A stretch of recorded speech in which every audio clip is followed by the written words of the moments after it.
And welcome in for another episode, NASCAR Coast to Coast, presented by Flow Racing here on the Motor Racing Network. As always, Chris Wilner from the Concord, North Carolina studios. Kyle Rickey, my buddy up in Killingly, Connecticut. Currently, I think you're still at Stafford Motor Speedway at this time. Gearing up for another busy weekend. Kyle, how are things in your neck of the woods? Can't believe we're already mid-May already. This is, and it's my favorite month of the year, of course. It's amazing how this time of the year flies by so quickly. And yet back, 4 or 5 months ago, December, January, February, they just kind of creep along one snowstorm at a time. But the weather's improving. Unfortunately, we had a rain out on Monday with our Wild Thing Karts program, but had a great Friday night of racing, full field of cars, great crowd. And hopefully we get that this Friday night as well with our open modified Call Before You Dig 81 race. So it's going to be should be a good night of racing. Absolutely, and that'll be live on Flow. We'll talk about that coming up in a little bit later on in the show. We got all three of our major series in action here this weekend. This past weekend, whether it was ARC Menards, the NASCAR Pinty Series opening their season, Wheel and Modified Tours in action as well. We'll talk about those on the show, as well as we got Amber Balcean on the show representing the ARC Menards Series. A heck of a start to her year, constantly improving, got her career best finish. A nice top 10 out at Kansas this weekend, so we'll talk to her as well. But we'll start things off, as always, with the Ground Pounders, the Modified Series. Back in action after about another month delay, or month break in their season, I should say, with the Miller Lite 200 out at Riverhead Raceway there in Long Island, New York. Got to have my accent in there as well. And such a compelling story. We talk about, six-time Tour champion Doug Coby, obviously no stranger to victory lane. He's super good, but the circumstances of showing up there, not even knowing he was going to race until the Tuesday before the race, jumping in that legendary 7NY out of Tommy Baldwin, and then picking up the win, substituting there for Jimmy Blewett, taking care of his sick daughter who was in the hospital. I mean, you can't write a script better than that, and it was really cool to see Doug get the win and dedicate it to her.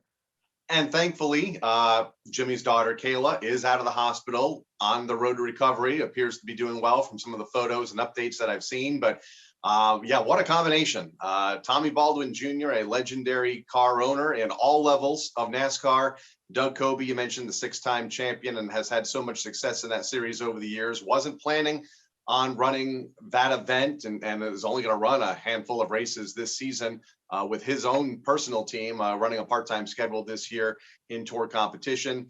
The call was made. Doug showed up at a track that he has done well at as of late, and took the lead early and never looked back. And what a performance. Once he got out front, he was hard to catch, hard to beat. And, he's going to, just announce, as we're filming this show, announce that he's going to do it again this weekend at the Lee USA Speedway up in New Hampshire. So Jimmy's going to take one more weekend off, make sure Kayla's good to go, and before he gets back on the road. And that's going to allow Doug another shot at getting Tommy another checkered flag in that famous 7NY car.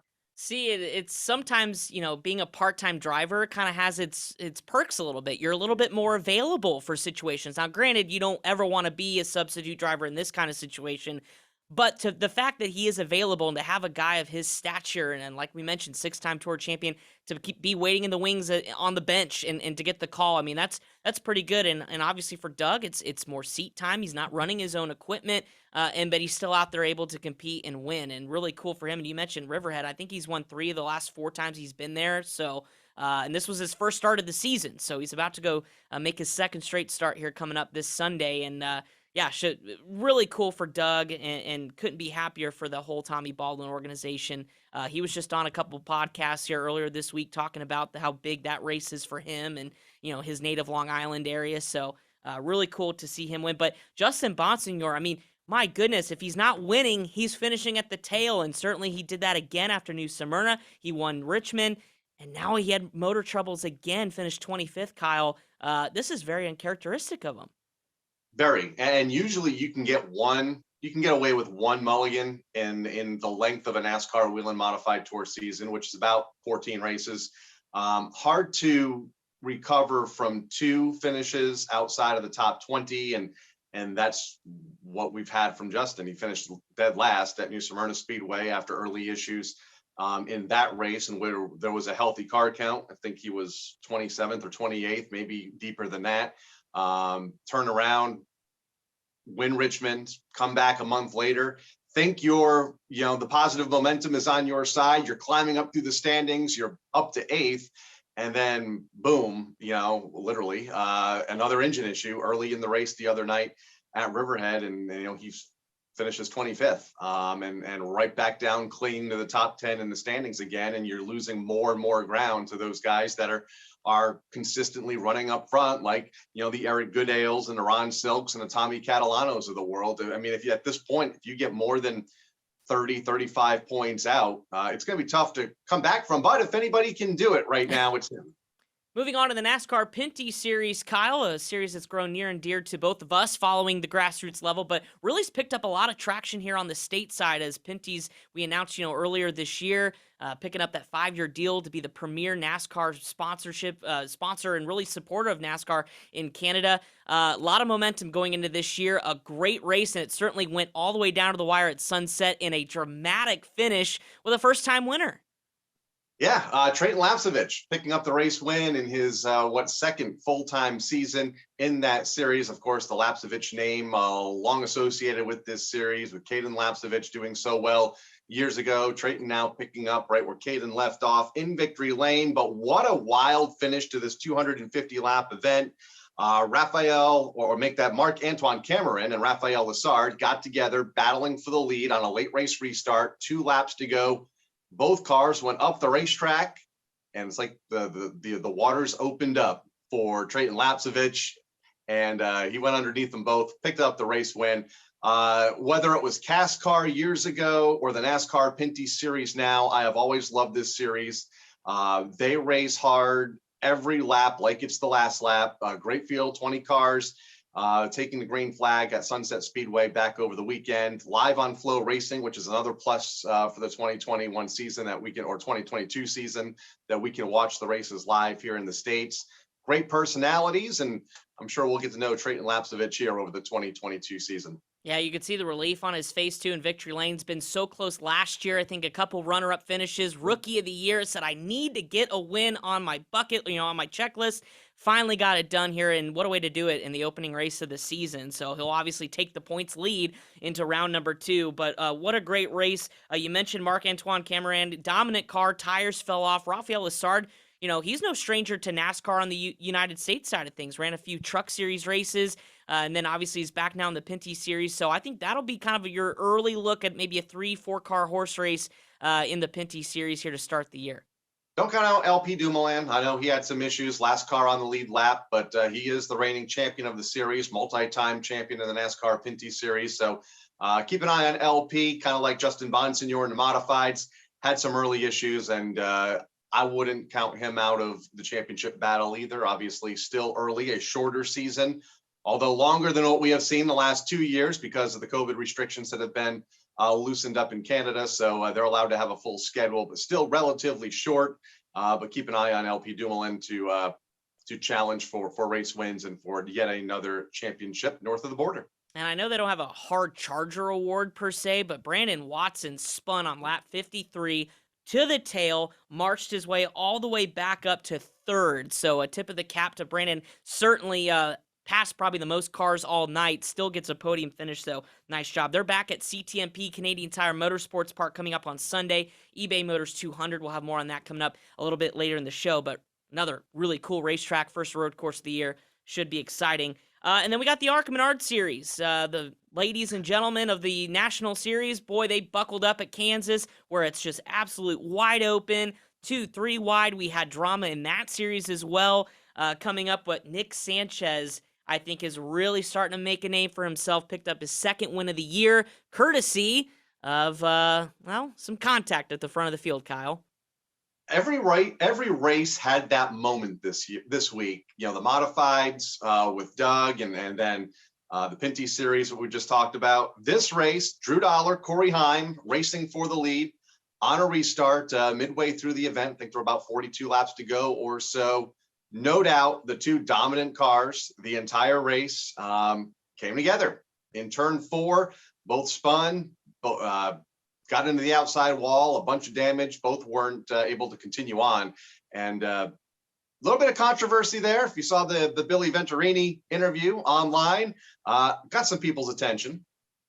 Yeah, it certainly have, and hopefully we can play some because, oh my goodness, Billy is certainly sound off. I mean, there's no filter when it comes to Billy Venturini, and I think caught a lot of people. Not maybe didn't surprise a lot of people, but I think got a lot of people's attention of kind of how he felt. But you know what? That's racing at the ARCA Menard Series level, and a lot of these young drivers are learning. And Drew Dollar's had some now experiences up in NASCAR's higher series, but at the same time, it's still a learning process. He owned up to it after the fact on social media. Corey Heim, not really happy per se, but understood the situation, I think, a little bit more post-race than he did during the race. But never the fact. It's never over till it's over. And if you're Nick Sanchez, you're saying, boys, thank you very much. I'll go ahead and take that trophy and move myself up higher into the points, chasing his teammate Rajah Caruth, who had his career best finish, runner-up in second. So Rev Racing won too. Yeah, he was in studio with us a week ago, was very excited to get back to Kansas Speedway, getting more and more comfortable on these bigger racetracks. Not only are they 1-2 in the race, but they're also 1-2 in the championship standings after 4 events. So Rev Racing showing well here early on in the ARCA Menard Series. Again, we're not even close to the meat of the schedule yet. Just 4 races in, going to string some races together here. Like the modifieds, they've been on and off quite a bit over the first few months of the calendar year. But Rev Racing right now, team to beat, and good for Rajah Caruth. I know a lot of us have been waiting for that breakthrough, and we're seeing it here. Nick Sanchez running well as well, getting that checkered flag last week. So we'll see what they can do now at Charlotte Motor Speedway here in a couple weeks' time. Daniel Dye, Gus Dean, Connor Mosek, your top 5. And Daniel Dye obviously was in the news all last week, being suspended indefinitely by ARCA due to an incident back in Florida at his high school. That got turned around after charges went from a felony to a misdemeanor, so he was back at the racetrack. Certainly a lot of outside noise around Daniel Dye. Certainly handled it on the racetrack as probably as best as you could without getting a win, getting a nice podium finish, keeping himself in the mix of things. But certainly a story that we're going to continue to follow for sure in that series. And they're back pretty shortly, 2 weeks' time at Charlotte Motor Speedway, part of Coke 600 weekend. Another mile and a half, another intense race that should be, especially that time of year down here in Charlotte, Kyle, it's hot. So it's going to be slick. It's going to be a fun race. Gonna be a lot of slip sliding around, and I expect because it is in Charlotte and a less of a travel for a lot of the race teams, that we'll see a pretty good field show up for that event at Charlotte Motor Speedway. A lot of these young drivers that cut their teeth at Charlotte on the quarter-mile track in legend cars and bandoleros. The next logical step for a lot of these drivers, other than late model at Hickory, is the ARCA Menard Series, and jump back in at their home racetrack at Charlotte Motor Speedway. Absolutely. Looking forward to it being right here in our backyard, NASCAR's backyard. But Amber Balcean, we're going to have her on the show here in just a minute. What a job she's done in such a short amount of time in this full-time ride here in the ARCA Menard Series. Really kind of picked her way through, 16th at Daytona, then just outside the top 10 at Talladega after a good run, gets a top 10 here at Kansas. Things are trending in the right direction for her. How impressed have you been seeing her progress in such a short time? I know she had some ARCA West Series background with Bill McAnally the last year or so, but this has really been kind of her breakout. And it's been fun to watch her grow. I feel like I've known Amber now for 6 or 7 years. When she was running dirt, ran the Chili Bowl a couple times and made the transition over to asphalt, has run both in her home country of Canada, down here in the States. And it's taken her a while to get to this point, but she has done it very methodically, and she found some success last year on the asphalt in the ARCA Menards West Series. Now, as she said in an interview this week at Kansas, all these tracks are new to me. She's never run a super speedway before until this season, and now she has 2 under her belt at Daytona and Talladega, and I believe survived both of them for the most part, which not many people can say they've done. And now these bigger mile-and-a-half tracks, ARCA West doesn't run mile and a half, nor did any of her other divisions. So she's really getting a grasp on these bigger racetracks, and she's doing a nice job. Now, how will she do on road courses and dirt races later in the summer? We'll talk to her about that in a bit. But so far, so good for Amber driving for Rhett Jones Racing. Yeah, and you know what? Why don't we just ask her right now? Amber's on the line. We'll have her coming up next here on NASCAR Coast to Coast. We'll visit with the driver from Rhett Jones Racing, Amber Balcean. You're watching NASCAR Coast to Coast, presented by Flow Racing, the new home of NASCAR Roots. Catch the Wheel and Modified Tour, ARCA Menard Series, Pinty's, and NASCAR Weekly Tour races all season long on flowracing.com. Subscribe today. And welcome back to NASCAR Coast to Coast, presented by Flow Racing. As we promised, joining us now, the driver of the number 30, Rhett Jones Racing Ford Mustang in the ARCA Menard Series. It is Miss Amber Balcean. Amber, welcome to the show. I know you're no stranger to the show here, but you're riding quite a bit of momentum here, getting your top 5 at Kansas. It's been a pretty good start to the year for you. How would you summarize everything at Kansas this weekend? It was actually top 10. I like the sound of top 5 better though. That's True. what we want Good for point. next race. Yeah, it was good. Talladega, we really improved from Daytona. Cross finish line at P9 with the, them cutting the race early and everything. Official results were P12. So used that momentum to Kansas. We had a couple of weeks to prepare for Kansas, which was great. Allowed me time to really spend time on the simulator and watch past footage. And I just really made sure that I was prepared for Kansas. It was my first mile and a half track, of course. And I felt that, we executed on what we wanted to execute on. We wanted a strong top 10 finish. And for me to just run every lap and get better every race, it's a year full of learning. So, sorry, my mom's just calling me there. It's a year full of learning, and I think we really did that at Kansas. So happy to have that top 10 and move this momentum towards Charlotte as well. You mentioned first mile and a half, Kansas Speedway, and I think you said in an interview over the weekend that every one of these tracks, for the most part, is going to be your first time there. Kansas specific, throughout the weekend, throughout the race specifically, how much tweaking is there on the race car, especially during that break, to get you more comfortable as you and the team continue to learn together these bigger racetracks? Yeah, so we only had about 45 minutes of practice, and it was the day of our race. So I really utilized that time to figure out the track, figure out how hard I can push it. With mile and a half, I go from Daytona or Talladega to here. So obviously we're not flat footing it right at Kansas. So just getting comfortable with the track, the lanes, how hard I can push in the corner, but still having a race car for the race. You don't want to ever have to go to a backup car for the race. So it was really just about getting comfortable. And my fastest lap time of the race was in the second half of the race. So it just shows you, I just needed that seat time to learn the track, get comfortable. And that's really what this season's all about. And my goal is just to progress every race. And so far, I think we've done that. And I just want to continue on that path. And speaking of preparation, I know you're an iRacer, right? Using those tools to kind of get yourself familiarized with different racetracks, but you're also big into fitness. And if you follow her on Twitter, Instagram, you know what kind of fitness regimen that Amber takes. So walk me through how important that is for you. Obviously, you've got a sponsor with First Form. You got to see their headquarters. I mean, how big is the personal fitness side a part of you getting ready, to tackle racing? Yeah, that's really big for me. On the off season, I really put fitness at the front of everything else. I am working out twice a day, making sure I have that strength for these races. These races are so physically demanding. Even after Kansas, I was whipped. It's hot in these cars. We're in there for 100 laps, and my body's still not used to that yet.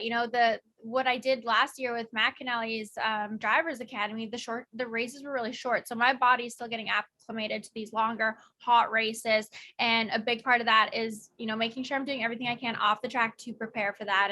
And that's being in the gym as much as possible. I work with Pit Fit, which is driver specific training, which I think is really good, and I'm learning a lot there. And I just try to be prepared as I can for these races. I don't have a ton of seat time. I don't have a lot of experience in pavement cars. So everything I can do to prepare before the race is gonna be beneficial. I think Kurt Becker said out in the corners during our MRN broadcast of the race that it was like 88 degrees or 89 degrees ambient temperature, which equates to about 120 probably in the car. So, no easy task for the ARCA drivers on Saturday afternoon at Kansas Speedway. We'll talk about Charlotte coming up in a moment and the preparation, another mile and a half. How do you prepare for that race now that you have a mile and a half event under your books, under your belt at Kansas? Yeah, I think I just need to keep doing what I'm doing and putting all my efforts into preparing as much as I can for these races. With Kansas, I just had my debrief meeting today with my team, and we went over the things I could work on, things I did well on, and apply that to Charlotte. Charlotte is still a different animal of a track. It's going to be a little bit rougher. My Kansas, nice slow hands, where Charlotte, your hands are going to speed up a little bit. So take what I can learn from Kansas to apply it to Charlotte, but Charlotte is also just a completely different track. That's why iRacing is going to be key. So I just need to make sure that I'm on iRacing as much as possible, watching in-car footage, past races, and just keep doing the things that I've been doing, because so far I think it's working. I want it to work faster. I want to get up front quicker, but progression is always the goal, and that's what we've been achieving. Yeah, they always say trust the process, right? So you're Right. doing the right thing. But let's take a step back to how you got to this point. Winnipeg, Manitoba, and Canada. How the heck do you get to where you are now? Obviously, you've got a family lineage in racing with your dad and your grandfather, but was it always racing for you at the beginning, or did it kind of come a little bit later when you were growing up? Yeah, I always knew I wanted to race since I was a young girl. And at 10, I did get into go-karting. But when I raced, mini sprints, even 410 sprint cars, I went to college, I got my business degree, and I didn't really know what my future was going to look like, but I knew I loved racing. And basically I had like an aha moment one day in class, and I was like, I don't want to work 9 to 5. I don't want to, work a normal job. I want to be a race car driver. And so it was really challenging, figuring out how I could get the finances to hire an immigration lawyer to get down here. Like, even just getting down here was difficult. And then now getting down here, learning the industry, it's completely different than dirt track racing, learning the different types of cars, the different types of classes of cars, and just trying to put myself in good situations. Obviously, we all make mistakes as we grow and learn, and I just want to learn from those mistakes and make sure I'm with the right people. And I think the biggest thing for why I think this year is going to be successful is I feel like I've really found a group of people who believe in me and work just as hard for me as I work for this as well. And with Icon Direct coming on board and being, they're the reason I'm able to race at the ARC Menards level. And so having them give me this opportunity, and Red Jones Racing give me this opportunity, I want to make the most of it. And that's why I'm going to bust my butt every single day and to prepare for these races and just focus on being the best driver I can be. And so far, so good, coming off that top 10 this past weekend. Have the last 2 years, and they've posed a challenge for everybody, but obviously you've been from Canada. We talked about the NASCAR Pinty series earlier and the challenges they've undergone. Have the last 2 years been much of a challenge for you with COVID and all the border restrictions and stuff that were implemented? Yeah, definitely. In 2020, I actually did have sponsorship lined up to race in, on the pavement side of things in the ARCA series, and all that fell through when COVID hit. That's why I went back to dirt track racing, raced a midget for Fleet Rusick. So that was tough. And then I got in that crash, and then I was like, do I keep continuing to try to do this, or do I give up? And basically, I didn't want to go out that way. I didn't want to go out being, in bed and like from a crash. I came here to race in the ARC Menards series. I came here to run in a national NASCAR series. And last year is when Icon Direct and I came together and made it happen. And I'm just so grateful now to be doing what we're doing. We did have talks at the beginning of the year, before I signed the contract with Icon Direct. They said, Amber, what if COVID comes up? What if there's no fans all the time? What do we do? And I just had to reassure them all the things that I knew to be true about the sport. And I know NASCAR handled COVID absolutely flawlessly. You look at all the other sports and how they handled it, and I think NASCAR did an incredible job. So there was a lot of positive points that I could bring to Icon during that discussion, and so far it's all working out. Yeah, and you mentioned real quick, touch on it, when you went back dirt racing in 2020, that crash in the midget, I mean, you were in the hospital for a few days. I mean, you had some pretty significant injuries. What was that recovery like, and did you think, I don't know if things are going to happen the way I want to happen anymore after this accident? I mean, what was going through your mind? Yeah, absolutely. That wreck in itself, that was the first time that I had ever been really shooken from a race, or from a crash. It was the first time that I said, I don't think I'm going to race anymore. I mean, it only lasted about one day. Once the doctor told me that I was able to recover, that it was different. But, I woke up in an ambulance. I couldn't feel my arms, my legs. I thought I was paralyzed. It was a scary feeling. But as soon as I started to get the feeling back, and, the nauseous went away and started to feel somewhat like a human again, I was like, no, I need to make this happen, and it's time to dig deeper and work harder than ever before. When was the first race back after the wreck, and then what was that day like? Just kind of, shake the, I guess, the fear off of wrecking again. Yeah. It was 2 months after it took me about 2 weeks to be able to go for like a 5-minute walk and put my arms above my shoulders. It was a lot slower of a recovery process than I would have liked. But it was 2 months later that we got back in the car, and I was a little nervous if I was going to be able to push it. I was definitely a little rusty. It took a few laps to get going, but ultimately, I think we had a top 10 with the Power I series the next race. So it obviously, I'm not scared to be in a car. I'm not scared to go fast. So it all worked out, and now I get to race in the Arc Menard series, living my dream. I have to ask you, I was looking at your bio on your website, and it says you're often referred to as the underdog, even though you've had all these accomplishments in your racing career back at Canada and here on U.S. soil. Why is that, and what challenges do you still face? Especially, I know you mentioned like getting sponsorship. You're in charge of doing all that stuff. So what kind of stuff do you face on a daily basis just to ensure your racing career keeps going? Yeah, I think the underdog just comes from knowing that I really started from humble beginnings. My parents were like, you can race, but you have to raise all the money on your own. So I was either owning my own cars and raising that sponsorship to run my own cars, or, once I was started winning, I did get some opportunities to drive for other people, which was fantastic. And everyone knows to be at this level in a national NASCAR series, it requires a ton of funding. And most people do have that financial backing from family or some other sort. So for me, I'm having to raise 7 figures of sponsorship money on my own to be able to race at these tracks. So for me to just be competing here is an accomplishment in itself. And that's something I'm proud of, that I've been able to do this all on my own, because it's been very difficult. It's taken me a long time. I've been in the sport for a long time, but to get here, it's been a grind. It's been a challenge. And the biggest challenge, it's not being Canadian, it's not being female, it's none of that. The biggest challenge is the financial aspect of the sport. So that's why I'm extremely grateful to have Icon Direct be partnered with me, and we've had a great relationship. We're working on a lot of, B2B deals and figuring out how I can really give them the best return on their investment. And luckily, I enjoy the business side. It's fun for me. I do like it. So I think I'm kind of getting to live the best of both worlds right now, getting to race cars and help make people money. So it's good. Perfect. Can't ask for much more than that. We talk about the Arc Menard series a lot on this show, and how diverse the schedule is. You already have 2 super speedways under your belt, a 1.5 miles, a 1 mile in Phoenix. Coming up, a bunch of short tracks, a couple dirt tracks, a couple road courses. Other than the next one, what are you looking forward to down the road as far as the different types of racetracks that you get to run this year? Yeah, obviously with my background being primarily dirt track racing, I'm very excited for the dirt track races. I was really excited for the super speedways. I love them. I think they're so fun. Really enjoy the 1.5 mile. Short track is, I think, what I'm used to, but personally, I like the bigger tracks. I like to feel speed. I don't know. I enjoy them more. The road courses are going to be a challenge for me. I have 0 road course experience, so hoping to get a little bit of experience in something before we get to those races, because I know it's going to be a challenge.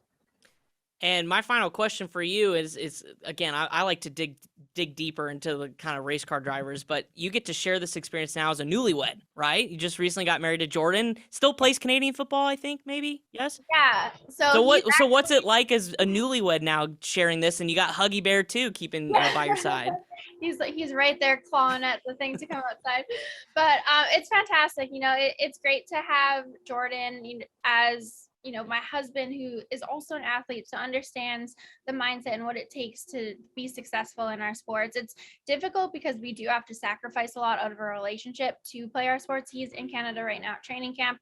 I'm in North Carolina, working towards my dreams. So, we got to spend 2 months together as newlyweds, and now we're apart. So it's challenging. Obviously, it'd be nice if we could be with each other during this time, but it also allows us to really hone in and focus on what we need to do for our sport. So I think there's positives and negatives to it. And my final question for you, expectations going into the season, what are they? And do you anticipate them changing as you continue to get more and more comfortable in the seat of the race car? I really want to win a race. I know that no females won in the Arc Menard series before, and I really want to claim that title. I think that, my whole true underdog story, the underdog always has to win in the end. So I'm going to work my butt off to make that happen. The goal, it was to keep progressing, to be able to get to that point by, mid to end season. So we just got to keep firing off some top 10s, then some top 5s, then some podiums, and hopefully the win will follow. Well, awesome job this past weekend at Kansas. Looking forward to seeing you here in Charlotte. You don't have to go far, luckily, right? So it's right in our backyard. And you get to perform also, too, at, the home of NASCAR, right? Charlotte Motor Speedway. A lot of eyeballs are going to be there. How excited are you just to be there and take part in that? Because, like I mentioned, it's Coke 600 weekend. Like, this is a big weekend for our sport. It is. And I'm honestly so excited for every single race day. Like I said, I'm so grateful to be here, and I'm truly living my dream getting to race in this series. It's a great series full of great drivers. We go to so many different tracks, and each and every track I'm like really excited for. But having been to Charlotte as a fan and watching races there, I'm really excited to be there as a driver. Awesome. Well, best of luck coming up there in 2 weeks. Amber Balcean, the driver of the number 30 Rhett Jones Racing Ford in the ARCA Menard Series, just claimed a top 10 at Kansas this past weekend. We'll be right back on the other side of this break. NASCAR Coast to Coast, presented by Flow Racing. You're watching NASCAR Coast to Coast, presented by Flow Racing, the new home of NASCAR Roots. Catch the Wheel and Modified Tour, ARCA Menard Series, Pinty's, and NASCAR Weekly Tour races all season long on flowracing.com. Subscribe today. And welcome back to NASCAR Coast to Coast, presented by Flow Racing. Just heard of the driver from Rhett Jones Racing, Amber Balcean. Kyle, we talked about it going into her interview, man. Just super impressed with what she's been able to do. A dirt racing background, coming to asphalt, having to balance going from Canada back to the United States, and she's doing it pretty well so far here in 2022. She is. And the results are showing, getting a top 10 last week in Kansas. It appears that she has the confidence heading to Charlotte in just over a week's time. We mentioned the dirt background earlier. Will be interesting to see what she can do when the ARCA Menard Series gets on those dirt tracks later this fall at DuQuoin and Springfield. So going to be fun to watch her and her progression throughout the next 16 races in a run for maybe a top 5 spot in those final standings. Absolutely. Well, before we get to the calendar and look ahead at what's coming up this weekend, which is a lot, we've got our shout-outs of the week here on NASCAR Coast to Coast, giving some light and some love to some drivers we didn't get to talk about here on the show. How about Clayton Rogers, Kyle? This was my number one pick for shout-out of the week. Won twin features at Caraway in the Grand National Super Series after they've had a host of rainouts. First wins, and he's 40-plus years old. His daughter hasn't been in victory lane since she was 4. I mean, pretty cool to have a guy of his stature still slinging the steering wheel, slinging the helmet on, and getting it done out there at Caraway Speedway. Congratulations to Clayton Rogers. My other shout-out's going to be Kyle Crump. Boy, showing the world he's an up-and-coming late model series driver at such a young age. Got part 1 of that CRA All-Star Triple Crown event at Birch Run. They've got 2 more events. He can win up to $32,000 if he can sweep all 3. I think he's got to start from the back in race number 2. But either way, Kyle Crump, tip of the cap to you. Good luck on your run for the Triple Crown. It's no easy task, but he's pretty good. He may get it done. I have 2. I'm going to go international for one of my shout-outs, and that is Alan Day, a former NASCAR Wheelin' All-American or former NASCAR Wheelin' Euro Series champion, winning over the weekend at the Circuit Ricardo Tormo in the Grand Prix of Spain, their season opener for the NASCAR Wheelin' Euro Series. We have had Alan on this show many times over the years, a great personality. Hopefully we can get him on here again soon as he chases another championship, picking up the win, and is right there running for yet another title. They race at Brands Hatch in a couple weeks' time for their 3rd and 4th events of the year in the United Kingdom. Also a shout out to Tyler Leary. We're going to keep it up here in the Northeast. Tyler, a modified driver up here in New England. Failed to qualify for the SK modified race at the Stafford Motor Speedway last Friday night because of some mechanical issues. Kept his head held high, bounced back 24 hours later, went to the Monadnock Speedway up in New Hampshire and picked up the Sportsman Modified checkered flag. So going from a pretty low to a pretty high in a short amount of time. So congratulations to Tyler Leary on that bounce back, and we hope to see him back at the track this weekend. Certainly a lot of drivers out there throughout the country deserving of a shout out. Well, I know race fans at home are at their local racetrack every weekend checking out the competition. If you've got a good shout out of the week that we should talk about, well, you could tweet at us, NASCAR Coast to Coast on Twitter, Kyle Rickey, Chris Wilner as well on Twitter. You can message us, let us know maybe who's your shout out. Who knows? They may be ours too. We'll announce it on the show. I think that'd be pretty cool, something we could do here on NASCAR Absolutely. Coast to Coast. All right, Kyle, looking at the calendar this weekend, lots of big races. And we mentioned at the top of the show, the Wheel Modified Tour turns right around back to back, and they're going to the inaugural Granite State Derby at New Hampshire's Lee USA Speedway. First of all, it's in New Hampshire. Have you been there? And what can we expect from the Wheel Modified Tour there? I have. It's a great little short track. Just I say a few miles, probably about 50 miles from the New Hampshire Motor Speedway up in Loudon, New Hampshire. We always used to go to the short track on Cup weekends. You know, you sit in the hot sun all day at the big track, watch the Cup cars, watch then the Busch cars and the modifieds. Then you jump in the car and go to Lee USA on Saturday night. Great little short track. I'll be honest, I have no idea what to expect. The Modified Tour, as you mentioned, this is an inaugural event for them at this racetrack. Should be fun to watch. It's a great facility, and that's what's going to make this event fun. There's not a lot of teams out there with many notes on how to get around Lee USA, and uniquely shaped racetrack. I think there's like a dog leg on the backstretch. Fun little place, and it's going to be fun to watch on Saturday night. It'll be fun to watch, see if Justin Bonsignor can have a rebound like he did at Richmond, sitting 10th in the points after a 25th place finish out at Riverhead. That race Saturday, 7 p.m. again, right on Flow Racing. So if you don't have a subscription yet to Flow, how dare you? As soon as you're done watching this video, get on there and get on Flow and check out the modified, the ground pounders there. 7 o'clock Saturday on Flow. NASCAR Pinty Series, again, their quick turnaround after starting the season at Sunset. eBay Motors 200 at Canadian Tire Motorsports Park, one of the coolest road courses on not only their schedule, but just in general. I know IMSA goes there, and it's fantastic. And obviously, when you talk road courses, you talk many different variables, and maybe who are some drivers we could think that would kind of cream rise to the top. I can think of LP as being a champion, but maybe there's somebody else that you may keep your eyes on. Like an Andrew Ranger or Andrew Ranger, as we know him here in the States, a great road racer. I like that. Andrew, since I've been following the NASCAR Pinty Series well over a decade, whenever it comes to road racing, Andrew is strong. When we raced at the Circuit Gilles Villeneuve in Montreal, Canada, he was always the driver of the beat, one of the drivers that got the biggest roar from the crowd. He's very popular up in his home country, and I look for him to be one of the favorites when we go to Mosport this weekend. Yeah, should be a great race. 1:30 Eastern time again on Flow Racing. That is on Sunday, so you can put that on, then have the Cup race on that night. So it should be pretty good. Southern Super Series Super Late Models. We haven't talked about them in a little bit, but they are back in action at Greenville Pickens. 100 lapper. Bubba Pollard, I know, is going to be down there. I think Hunter Robbins is signed in to run that race. Again, anytime we talk Southern Super Series, Kyle, you talk about all the big names, and it's a championship everyone, I think, in super late model racing wants to win. I can't imagine this is going to be any different. It's going to be a dogfight at Greenville Pickens, which has always put on really great races over the years. And that's because the surface there is like older than dirt, I feel like. I mean, the tire, the tire wear there. I remember when the K&N series, now the ARC E series, ran there. The first half of that race, they were just coasting around at like 70 miles an hour. It felt like my Civic could get out there and lap the field.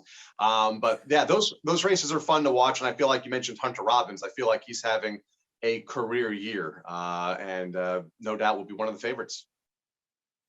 Certainly will. And then we've got all the weekly racing you can digest on Flow as well. Berlin, Bowman Gray, Florence, Jennerstown, Riverhead, Hickory, Langley, all with weekly shows. But we're going to be biased here on this show because Kyle's on it, of course, and talk Stafford and the Call Before You Dig Open Modified 81 coming up this weekend.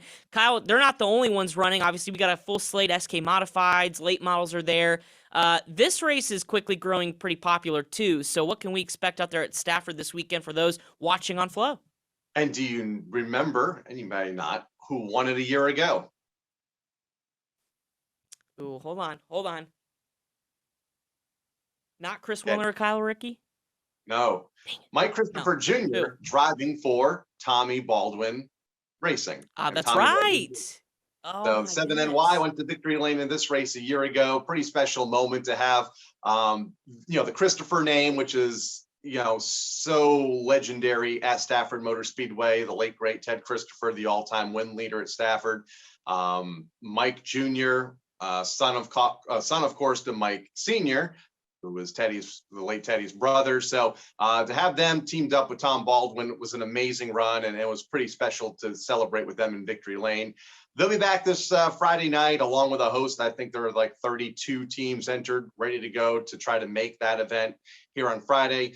You mentioned the SK Modifieds. David Arute, whose family runs and operates the facility, was able to pick up the race win, his third career win in an SK Modified. So a pretty special moment there to be able to win at his home race, his family's track, not even his home track, a track that he helps operate, and fending off some of the best SK Modified drivers in the region behind him, like Keith Rocco and Todd Owen, the track's defending champion. So yeah, it's going to be a full night of racing, all here on Flow at about 6 o'clock Eastern time on Flow Racing. That's right, 6 o'clock start time. If you're out at Stafford, give Kyle a nice little wave. Maybe he'll sign an autograph for you if you're lucky. I know he may charge some money. I'm not sure. It's tough to get a Kyle Rickey autograph these days, but we'll see if you guys make it out there. Definitely get one. So wherever you're at across the country, enjoy the racing here this weekend. Kyle, any plans this weekend besides Stafford? You going to check out any other racing around the New England area? Well, we have Lee USA Speedway, which is about an hour and a half from the house. I may head up there on Saturday.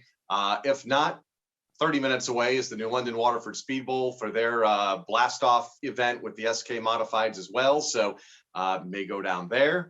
And then go-kart racing on Sunday at one of the local tracks in Pomfret, Connecticut. A lot of stuff on Flow as well. Hopefully Bowman Gray can finally get a break from Mother Nature. They've been rained out the last few weeks. So we'll see. But yeah, there's a lot of options. It's that time of year. And like you said earlier, my favorite time of year. Certainly is. I'm going to be keeping an eye on all that, plus all the action out at the Indianapolis Motor Speedway, obviously month of May. Coke 600 weekend coming up pretty soon as well. So lots to go on down here in the Southeast. Well, Kyle Rickey, we appreciate it. As always, enjoy your weekend up there at Stafford. For Amber Balcean, thank you for joining us. I'm Chris Wilner. That has been NASCAR Coast to Coast for this week, presented by Flow Racing. Enjoy your weekend of racing, and we'll be back next week. If you enjoyed this episode of NASCAR Coast to Coast, be sure to subscribe to Flow Racing, the new home of NASCAR Roots, where you can catch the Whelen Modified Tour, the ARC Menard Series, Pinty's, and NASCAR Weekly Tour races all season long on flowracing.com. Subscribe today.